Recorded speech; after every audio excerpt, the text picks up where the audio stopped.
అందరికీ నమస్కారం. సాహితీ కౌముది ఛానల్‌కి స్వాగతం. ఈరోజు వీడియోలో ఒక శతక పద్యాన్ని చెప్పుకుందాం. శతక పద్యాలు జీవితాన్ని కాచి వడబోసి అనుభవసారాన్ని మనకి అందంగా అందించిన ఆణిముత్యాలు. అందువలనే పెద్దవారు ఇంట్లో ఉన్న చిన్న పిల్లలకి శతక పద్యాలను తప్పనిసరిగా నేర్పిస్తూ ఉండేవారు. మిగిలిన పద్యాలు నేర్పినా నేర్పకపోయినా సుమతీ శతకం పద్యాలో, వేమన శతకం పద్యాలో నేర్పుతూ వస్తూ ఉండేవారు. ఎందుకని అంటే జీవితంలో ఎదురయ్యే వివిధ రకాలైన సమస్యలను మనం ఎలా పరిష్కరించుకోవచ్చు, ఆయా సందర్భాలలో ఎలా వ్యవహరించాలి అనే విషయాలను శతక పద్యాలు మనకి కళ్లకు కట్టినట్లుగా చూపిస్తాయి. అలాగే ఒక ధైర్యాన్ని, ఒక ఉత్సాహాన్ని నింపుతాయి. మనం ఆత్మన్యూనతా భావంలో ఉన్నప్పుడు శతక పద్యాలు, మంచి శతక పద్యాలు ఏం చేస్తాయి అనంటే మనలో తిరిగి ధైర్యాన్ని నింపుతాయి, ఆత్మవిశ్వాసాన్ని నింపుతాయి. అలాగే ఒక మార్గనిర్దేశం కూడా చేస్తాయి. అటువంటి శతక పద్యాలలో ఈరోజు మనం ఒకటి తెలుసుకుందాం. పద్యం ఏమిటో తెలుసుకునే ముందు మీరు గనక సాహితీ కౌముది ఛానల్ని మొదటిసారి చూస్తూ ఉన్నట్లయితే తప్పకుండా ఛానల్ని సబ్స్క్రైబ్ చేసుకోండి. వీడియోను పూర్తిగా చూడండి. నచ్చితే లైక్ చేసి షేర్ చేయండి. మీ అమూల్యమైన అభిప్రాయాన్ని కామెంట్ రూపంలో కూడా తెలియచేయండి. ఇక పద్యంలోకి వెళ్దాం. ఒకచో నేలను పవ్వళించునొకచో నొప్పారు పూసెజ్జపై, ఒకచో శాకములారగించునొకచో ఉత్కృష్ట శాల్యోదనంబు, ఒకచో బొంత ధరించునొక్కొకతరిన్ యోగ్యాంబర శ్రేణి, లెక్కకు రానీయడు కార్యసాధకుడు దుఃఖంబున్ సుఖంబున్ మదిన్. ఇది కార్యసాధకుని లక్షణాన్ని తెలియజేసే పద్యం.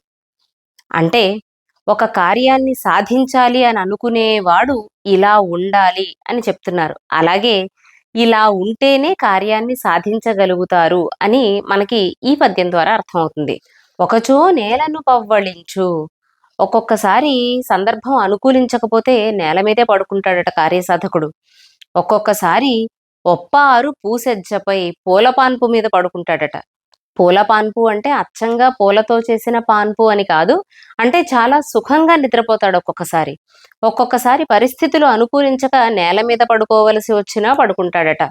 ఒకచో నేలను పవ్వళించు, ఒకచో ఒప్పారు పూసెజ్జపై, ఒకచో శాకములారగించు. ఈ కార్యాన్ని ఛేదించే సమయంలో, ఈ లక్ష్యాన్ని చేరుకునే ప్రయాణంలో ఒక్కొక్కసారి సరైన ఆహారం లేకపోయినా, ఒకచో శాకముల అరగించు. శాకములు అంటే కూరగాయలు.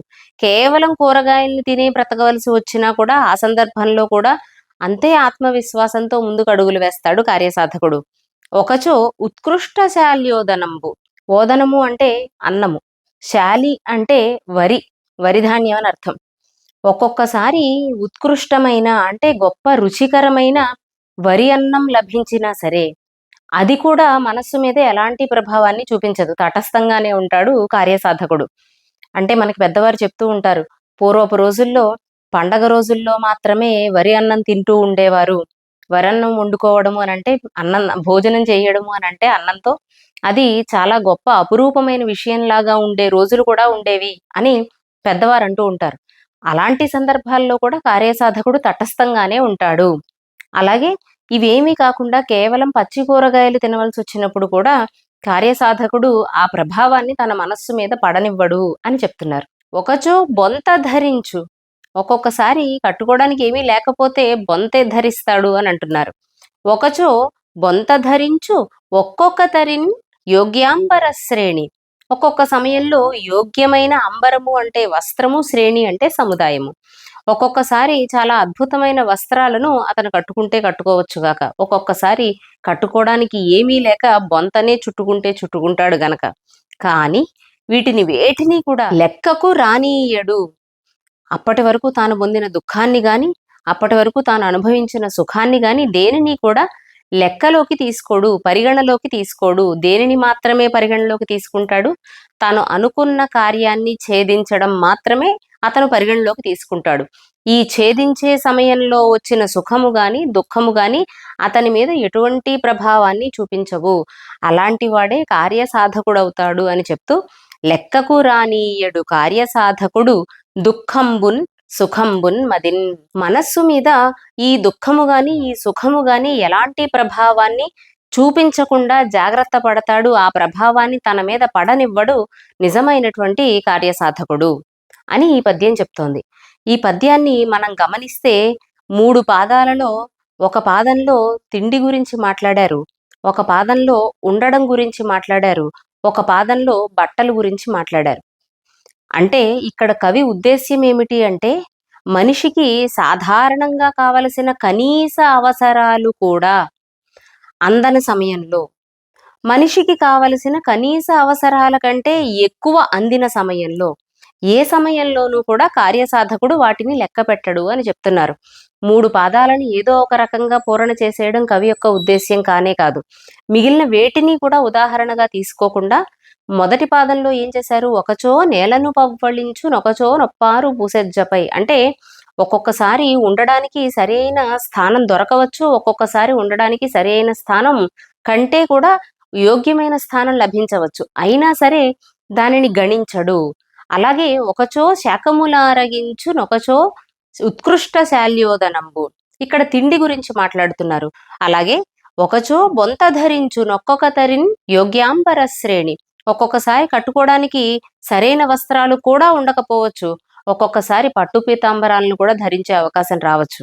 ఇవేవి కూడా అతనిని లక్ష్యం నుంచి ప్రక్కకు వెళ్ళనీయవు, ఇది కార్యసాధకుని యొక్క లక్షణము అని చెప్తున్నారు. ఈ 3 పాదాలలో కవి మాట్లాడింది కేవలం మన సహజ అవసరాలైనటువంటి తిండి, బట్ట, ఇల్లు, వీటి గురించే మాట్లాడారు. అంటే ఇంత చిన్న విషయం దగ్గర నుంచి కూడా తన మీద ఎలాంటి ప్రభావము పడకుండా చూసుకుంటాడు కార్యసాధకుడు అని.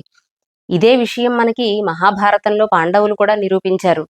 వారు ఎంతో వైభవంగా బ్రతికిన వారే అయినప్పటికీ కూడా అనుకోని పరిస్థితుల్లో వారు వనవాసం చేయవలసి వచ్చిన, అంతకంటే దారుణంగా వారి సామర్థ్యాలను కప్పిపుచ్చుకుని మరొకరి దగ్గర పని చేయవలసి అజ్ఞాతవాసంలో గడపవలసి వచ్చినా సరే వారు ఆ పరిస్థితులలో ధైర్యంగా నిలబడి తరువాతి వారి లక్ష్యమైన యుద్ధం పట్ల వారు దృష్టిని పెట్టారే గాని, యుద్ధం పట్ల అని ఎందుకు మాట్లాడుకుంటున్నామంటే పాండవులకు చాలా బాగా తెలుసు, దుర్యోధనుడు ఎట్టి పరిస్థితులలోనూ సంధికి ఒప్పుకోడు, వారికి ఇవ్వవలసినటువంటి రాజ్యభాగాన్ని ఎలాగో ఇవ్వడు అనే విషయం వారికి చాలా స్పష్టంగా తెలుసు గనక ఈ సమయాన్నంతా కూడా యుద్ధానికి ఎలా సన్నద్ధం అవ్వాలి అని అనుకుని దానికి తగిన ప్రణాళికలతోనూ ఆ రకంగా వారి శక్తియుక్తులను పెంచుకోవడానికి ఉపయోగించుకున్నారే గాని ఆత్మన్యూనతా భావంతో బాధలో అలా కృంగిపోయి ఆ వనవాసాన్ని వారు దుర్వినియోగం చేసుకోలేదు.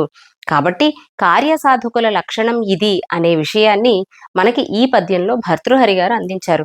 అందుకే పిల్లలకు మనం పురాణాలను గాని, ఇతిహాసాలను గాని, కథలను గాని చెప్పడంలో ప్రధానమైన ఉద్దేశ్యం ఏమిటి అంటే, కష్ట సమయంలో మనం ఎలా నిలబడాలి, నిలదొక్కుకోవాలి, కృంగిపోకుండా ఎలా అడుగులు ముందుకు వేయాలి అనే విషయాలు మనకి చాలా అద్భుతంగా కనిపిస్తాయి రామాయణ, భారత, భాగవతాది గ్రంథాలలో. అందువలనే వాటిని పిల్లలకు పరిచయం చేయడం మన సంస్కృతిని, మన సాహిత్య సంపదను కాపాడుకోవడం మాత్రమే కాకుండా అది వారి జీవితానికి కూడా ఒక అమూల్యమైన సంపదను మనం అందించినట్లుగా అవుతుంది గనక తరువాతి తరాల వాళ్ళకు కూడా ఇటువంటి పద్యాలు గాని, ఇటువంటి గ్రంథాలను గాని మనం పరిచయం చేసి నేర్పవలసిన బాధ్యత మన మీద ఉంది. ఆ బాధ్యతను మనం అంతా కూడా మన పరిధిలో మనం చేస్తూనే ఉంటాము. పిల్లలు కూడా దాన్ని అందిపుచ్చుకోవాలి అని కోరుకుంటూ, వీడియో కనుక మీకు నచ్చితే తప్పకుండా లైక్ చేయండి. సాహితీ కౌముది ఛానల్ని సబ్స్క్రైబ్ చేసుకోండి.